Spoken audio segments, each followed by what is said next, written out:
এমন কোন পাড়া নাই যেখানে কোনো মাদকের ব্যবসা আড্ডা নাই। আজকের এই সম্মেলনের বার্তা, মেসেজ, আহ্বানটা কি?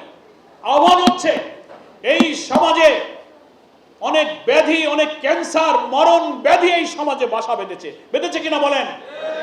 মাদক এমন কোন পাড়া নাই যেখানে কোনো মাদকের ব্যবসা আড্ডা নাই। ধর্ষণ, সন্ত্রাস,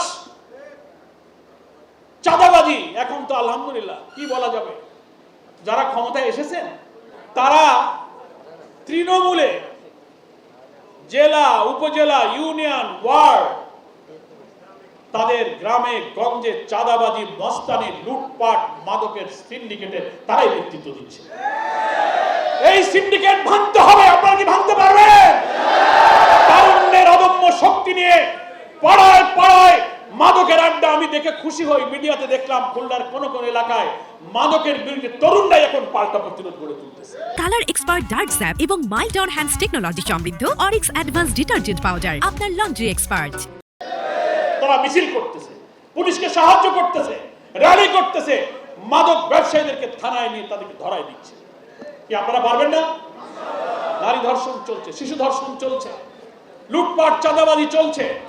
আর এখন সরকারের পক্ষ থেকে কি ফ্যামিলি কার্ড, কৃষক কার্ড, এইসব নানানটা বিলি হইতেছে না?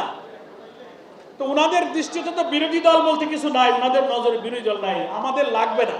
উনাদের দলেরই ভাগ মিটতেছে না। এই নিয়ে ইউনিয়ন অফিস ভাঙচুর, গন্ডগোল, কার্ড বাছাই করার জন্য কমিটি হবে, সেই কমিটিকে যাইতে পারলো আর পারলো না, তা নিয়ে নিজেদের মধ্যে মারামারি, গন্ডগোল শুরু হয়েছে। হরতাল, অন্তত 80টা জায়গায় অ্যাটাক শুরু হয়েছে।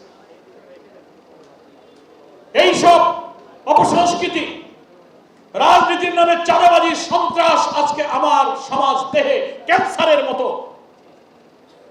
দুরারোগ্য ব্যাধি বাসা বেঁধেছে। এই বাসা ভাঙতে হবে আমার তরুণ যুবক ভাইদেরকে।